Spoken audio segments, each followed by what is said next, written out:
गस्सान का बादशाह शाह गस्सान, जिसका नाम जबला इब्ने अयहम है, बहुत बड़ा बादशाह है गस्सान का, ईसाई है। इस्लाम से मुतासिर हो गया, इस्लाम की तालीमात से मुतासिर हो गया, प्रभावित हो गया और सोचने लगा कि अब मैं इस्लाम कबूल कर लूं तो बेहतर है, क्योंकि इस्लाम दिन पे दिन बढ़ता जा रहा है, इस्लाम के अंदर खूबियां ही खूबियां नजर आ रही हैं। लेकिन वो समझ रहा था कि मैं तो ईसाइयों का बादशाह हूं और कई मर्तबा उमर से टक्कर ले चुका हूं, उमर मुझसे नाराज होंगे, अमीरुल मोमिनीन उमर फारूक मुझसे गुस्सा होंगे, पता नहीं मैं इस्लाम कबूल करने जाऊं तो वो मेरे इस्लाम को माने भी या ना माने, कहीं मेरी गर्दन न उड़ा दें। इसलिए शाह गस्सान अपना एक कासिद, अपना एक दूत, अपना एक एलची लेटर लिखकर, खत लिखकर अमीरुल मोमिनीन के पास भेजता है। गस्सान का बादशाह जबला इब्ने अयहम एक लेटर लिखता है और अपने दूत के जरिए, अपने कासिद के जरिए वो लेटर भिजवाता है कि हजरत उमर फारूक से ये पूछो कि शाह गस्सान जबला इब्ने अयहम, गस्सान का बादशाह जो ईसाई है, वो इस्लाम कबूल करना चाहता है, क्या मेरी इस्लाम में एंट्री होगी या नहीं होगी। उसने एक कासिद को भेजा कि अब पता चल जाएगा मेरे कासिद के साथ उमर क्या सलूक करते हैं, मेरे भेजे हुए दूत के साथ उमर क्या सलूक करते हैं। अगर अच्छा सलूक किया तो ठीक, मैं इस्लाम ले आऊंगा, और नहीं तो फिर मैं ईसाई बना रहूंगा। जब वो कासिद, वो दूत हजरत उमर फारूक के पास आया और अमीरुल मोमिनीन को वो लेटर दिया, हजरत उमर ने उस लेटर को पढ़ा और पढ़ने के बाद उसी लेटर पर जवाब लिखवा दिया कि तुम फौरन चले आओ और इस्लाम कबूल कर लो। इस्लाम कबूल करने के बाद तुम्हारे ऊपर कोई नुकसान नहीं है, तुमसे कोई इंतकाम नहीं लिया जाएगा, तुमसे कोई बदला नहीं लिया जाएगा। शाह गस्सान ने जब जबला इब्ने अयहम ने ये लेटर पढ़ा तो बड़ा ताज्जुब करने लगा कि हजरत उमर फारूक रज़ियल्लाहु ताला अन्हु ने इतनी आसानी के साथ मेरे इस्लाम कबूल करने की बात मान ली और पुरानी दुश्मनी सब भूल गए। उसको हजरत उमर की ये सादगी पसंद आई। उसने अपने 500 घुड़सवारों को लिया, 500 साथियों को लिया और अपने घोड़ों पर बैठकर वो मदीने की तरफ सफर करने लगा। अपने साथियों के साथ जैसे ही मदीने आया तो हजरत उमर फारूक का शहर मदीना आने से पहले उसने एक जंगल के अंदर खेमा डाला, एक जंगल के अंदर पड़ाव डाला और यहाँ आने के बाद रुक गया और यहीं से उसने खबर भेजी कि मैं आ चुका हूँ, अब मैं आपसे मिलने आऊँ या नहीं आऊँ। हजरत उमर फारूक ने उसको इजाजत दे दी कि जब तुम आ ही चुके हो तो अब शौक से तुम मदीने के अंदर दाखिल हो जाओ। हजरत उमर ने अपने सहाबा को भी लगा दिया कि इन मेहमानों की अच्छी तरीके से मेहमान नवाजी करना। वो शाह गस्सान बेहतरीन मुकुट और ताज पहने हुए, दोनों तरफ उसके डायमंड हीरे लगे हुए, कीमती हीरे लगे हुए है, कबूतर के अंडे के मानिंद कीमती हीरे जड़े हुए ताज पहनकर वो ईसाइयों का बादशाह, गस्सान का बादशाह जब मदीने में अपने 500 साथियों के साथ दाखिल होता है तो हजरत उमर फारूक ने इस काफिले का बहुत स्वागत किया, बहुत अच्छी खातिर मदारात की और इनकी मेहमान नवाजी की और कलमा पढ़ाकर उसको इस्लाम कबूल करवा दिया। वो मुसलमान हो गया। शाह गस्सान ईसाइयों का बादशाह, वो मुसलमान हो जाता है। जो चीज मैं आपको बताना चाहता हूं वो सुनते रहिए नौजवानों। ये तकरीर मेरी आज की और दूसरी जगहों की तकरीरों से बिल्कुल अलग है, बिल्कुल अलग हटकर है। ये वाकयात मैंने आज तक किसी और तकरीर में अपनी 20-22 साल की जिंदगी में तकरीरी दौर में नहीं बताए जो आज मैंने आपके सामने ये रखा है। वो शाह गस्सान जब मदीने में दाखिल होता है 500 साथियों के साथ और इस्लाम ले आता है, हजरत उमर फारूक उसकी इज्जत और खातिर मदारात कर रहे हैं। इन्हीं दिनों में हज का सीजन शुरू हो जाता है, इन्हीं दिनों में हज का सीजन शुरू हो जाता है। मदीने से लोग मक्के की तरफ हज करने जा रहे हैं। हजरत उमर फारूक ने शाह गस्सान से जबला इब्ने अयहम से कहा कि क्यों ना आपको भी हज का मौका मिल रहा है, तुम भी चलो। और तुम भी हज कर लो, हम लोग जा रहे हैं हज करने के लिए। आए गस्सान के बादशाह, तुम्हें भी हज मुबारक हो और मैं चाहता हूं कि तुम भी मेरे साथ हज करने के लिए चलो। वो भी तैयार हो गया और शाह गस्सान जब तैयार होता है हज करने के लिए, रवाना हुआ अपने साथियों के साथ। और ये सब लोग जब मक्के में पहुंचे तो अलग अलग हो गए। चलो जाओ, अब तवाफ के बाद मिलेंगे, उम्रे के बाद मिलेंगे, बाद में मुलाकात होगी। हजरत उमर भी तवाफ करने लगे और खाने काबा पहुंचने के बाद शाह गस्सान भी तवाफ करने लगा। एक खूबसूरत लुंगी पहने हुए था एहराम की शक्ल में, ऊपर एक चादर डाले हुए था और बेहतरीन किस्म की एक लुंगी पहने हुए था। बादशाह था, चूंकि वो पैसों की उसके पास कोई कमी नहीं थी। वो तवाफ करने लगा। दौरान तवाफ एक नौजवान सहाबी से, जो अराबी था, जो देहाती था, वो नौजवान सहाबी भी तवाफ कर रहा था। भीड़ ज्यादा होने की वजह से इस नौजवान आदमी का पैर शाह गस्सान की लुंगी के ऊपर रख गया। ऐसे वो तवाफ हो रहा था तो ऐसे वो पैर से लुंगी दब गई, शाह गस्सान की लुंगी दब गई। शाह गस्सान जब आगे बढ़ा तो उसकी लुंगी खुल गई। शाह गस्सान की लुंगी खुल गई। चादर इतनी लंबी थी ऊपर वाली, जो नीचे तक थी उसकी शर्मगाह नहीं दिखाई दी, सतर नहीं खुला, उसकी लुंगी खुल गई। इसने जल्दी से, नौजवान ने, इस मुसलमान सहाबी ने जल्दी से उसकी लुंगी उठाकर उसको दी कि भाई गलती से, धोखे से मेरा पैर तुम्हारी चादर पर, तुम्हारी लुंगी पर रख गया। शाह गस्सान ने देखा एक गरीब आदमी जिसके एहराम में पैबंद लगे हुए हैं, जिसके कपड़े में जोड़ लगे हुए हैं, इस कमीने ने, इस कमबख्त ने मेरी लुंगी को अपने पैर से दबा दिया। शाह गस्सान पीछे मुड़ा और उसने एक जोरदार थप्पड़ इस मुसलमान नौजवान को, इस सहाबी को मार दिया। देखो उस लड़के को रोको तो लाल लाइट मार रहा है। यही माँ बाप ने सिखाया है। इतने इतने से बच्चे हैं, इनको ये भी नहीं मालूम लाइट कहां मारी जाती है।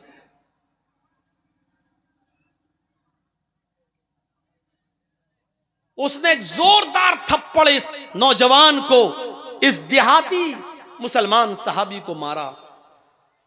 थप्पड़ इतनी जोर का लगा कि उस नौजवान देहाती सहाबी की आंख फूट गई, उसकी एक आंख बाहर आ गई। वो नौजवान उस वक्त कुछ नहीं बोला, खामोश रहा और उसने अपना तवाफ पूरा किया। उसके बाद फिर वो अपने कबीले में गया। कबीले की लड़ाई बहुत बुरी होती है।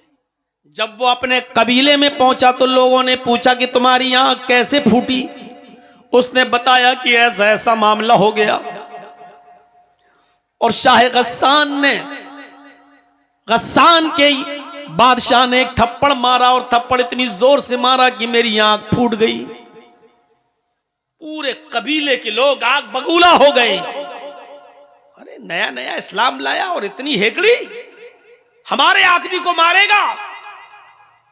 ये तमाम के तमाम लोग हजरत उमर फारूक के पास मक्के आ गए। हजरत उमर फारूक के सामने मुकदमा दायर कर दिया कि आपके शाह गस्सान, जो अभी कुछ दिन पहले मदीने में इस्लाम लाया है, उसने धोखे से हमारे नौजवान का पैर उसकी चादर पे पड़ गया और उसकी लुंगी खुल गई। लेकिन उसने पलटकर इतनी जोर से थप्पड़ मारा कि हमारे साथी की, इस देहाती नौजवान की आंख फूट गई। मुझे इंतकाम चाहिए, बदला चाहिए। हजरत उमर फारूक ने शाह गस्सान को बुलाया। गस्सान का बादशाह तलब किया गया जो मुसलमान हो चुका है। और फिर यूं दोनों में गुफ्तगू होती है। हजरत उमर फारूक ने फरमाया, आए शाह गस्सान, आए जबला इब्ने अहम, तुम्हारे बारे में ये शिकायत मिली है, क्या ये सही है? कहने लगा वो जबला, अमीरुल मोमिनीन, इस नौजवान देहाती आदमी ने मेरी चादर पर पैर रख दिया। मैं आगे बढ़ा, मेरी लुंगी खुल गई, मेरी चादर खुल गई, मैंने इसको एक थप्पड़ मार दिया है। हजरत उमर फारूक ने कहा, ए शाह गस्सान, इस नौजवान ने यह बता दिया है कि हाँ मेरा पैर उसकी चादर पर रख गया था, लेकिन मैंने जानबूझकर ऐसा नहीं किया, धोखे से ऐसा हो गया। एक मामूली सी गलती की इतनी बड़ी सजा तुमने उसको दे दी कि उसकी आंख का ढेला बाहर आ गया, उसकी आंख फूट गई। शाह गस्सान कहने लगा, एक गरीब आदमी की आपको इतनी फिक्र क्यों हो रही है? हजरत उमर फारूक कहते हैं कि इस्लाम लाने के बाद अमीरी गरीबी इस्लाम में नहीं चलती है। आए शाह गस्सान, इस्लाम जितना अमीरों के लिए उतना ही गरीबों के लिए है, और मुझे इसको इंसाफ दिलाना है, इसको न्याय मिलना चाहिए। शाह गस्सान ने कहा, ठीक है, तो फिर बताइए कि मुझे क्या करना होगा, बताइए मैं क्या करूं, इंसाफ का तकाजा क्या है, क्या करूं? हजरत उमर फारूक ने कहा, शाह गस्सान, इस नौजवान से, इस देहाती से, इस सहाबी से, इस बेचारे गरीब आदमी से माफी मांग लो। अगर माफी देता है तो ठीक, वरना उसको कुछ ले देकर उसको राजी कर लो। अगर माफ करता है तो ठीक, और माफ नहीं करता है तो उसको कुछ ले देकर राजी करो। शाह गस्सान कहने लगा, एक मामूली आदमी से, मैं गस्सान का बादशाह हूं और मैंने बादशाहत की है, अमीरुल मोमिनीन, मैं बादशाह हूं, मेरा बाप भी बादशाह रह चुका है, मेरा दादा भी गस्सान का बादशाह रह चुका है, मैं खानदानी बादशाहत से चला आ रहा हूं, और मैं बादशाह होने के बाद एक मामूली आदमी से, एक गरीब आदमी से माफी मांगूंगा, यह बिल्कुल नहीं हो सकता है। मैं किसी भी कीमत पर माफी मांगने के लिए तैयार नहीं हूं, मैं एक मामूली आदमी से माफी मांगूंगा। हजरत उमर फारूक ने कहा, तो फिर इंतकाम के लिए तैयार हो जाओ। उसने कहा, कैसा इंतकाम? कहा, आंख के बदले आंख, तुम्हारी भी आंख फोड़ी जाएगी। गौर करो, ये किससे कह रहे हैं हजरत उमर फारूक, जो अभी चंद दिन पहले इस्लाम लाया है। बादशाह 500 लोगों के साथ इस्लाम लाया है, गस्सान का बादशाह है। कहा, मेरी आंख फोड़ी जाएगी? कहा, हां। तो कहने लगा, फिर मैं ऐसे इस्लाम को छोड़ने के लिए तैयार हूं।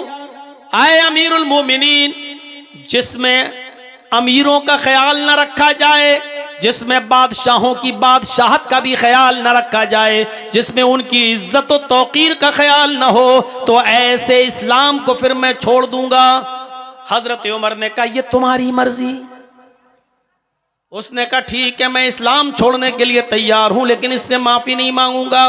हजरत उमर फारूक ने कहा, अगर इस्लाम छोड़ते हो तो याद रखना, मुर्तद की जो सजा है इस्लाम में वो मैं तुम्हें दूंगा, और मुर्तद की सजा यह है कि इस्लाम जो नहीं लाया वो तो चैन के साथ है, वो तो सुकून के साथ है, लेकिन इस्लाम लाने के बाद फिर इस्लाम को छोड़कर किसी और मजहब में कोई जाता है तो फिर इस्लाम में उसकी सजा है कि उसकी गर्दन उड़ाई जाए।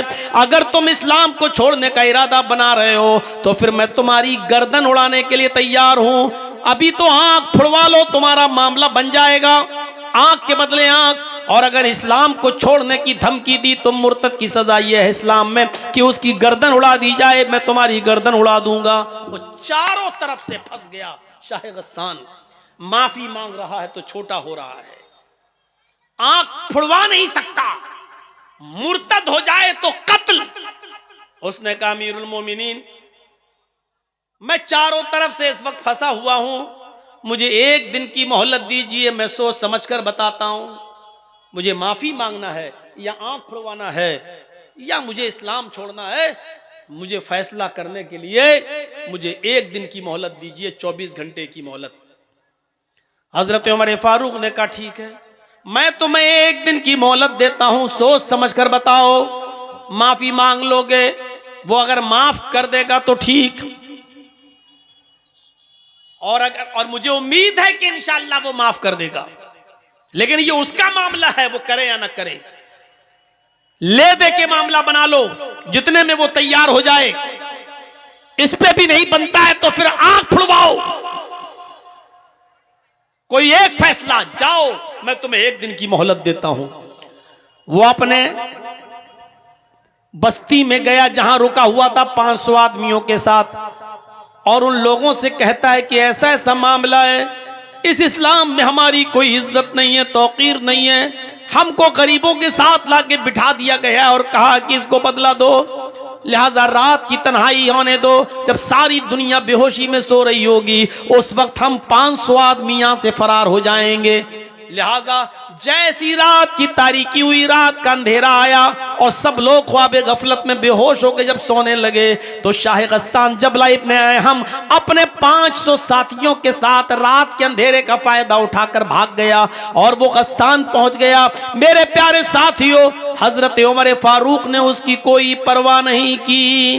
500 लोग चले गए चाहे, लेकिन इंसाफ का मर्डर नहीं होना चाहिए, अदल बाकी रहना चाहिए। इस्लाम की तालीम यही है कि इंसाफ कायम रहे। एक गरीब आदमी को, एक गरीब नौजवान को भी इंसाफ मिलना चाहिए। हजरत उमर फारूक ने कहा, नौजवान वो गया 500 आदमियों को भी ले गया, कोई परवाह नहीं। अल्लाह का शुक्र है कि मैंने अदल को बचाया, मैंने न्याय को बचाया, मैंने इंसाफ को बचाया। मेरे भाइयों, ऐसा अदल करने वाला अमीरुल मोमिनीन हजरत उमर फारूक जैसा शख्स क़यामत के दिन अर्श के साए में होगा। ऐसे ही लोगों के बारे में अल्लाह के नबी ने फरमाया कि 7 किस्म के लोग क़यामत के दिन अल्लाह के अर्श के साए में होंगे। उस दिन अल्लाह के अर्श के साए के अलावा कोई दूसरा साया नहीं होगा। अल इमामुल आदिल, पहला शख्स अदल इंसाफ करने वाला, हुक्मरां, हाकिम वक्त, अमीर जो घर का भी जिम्मेदार हो।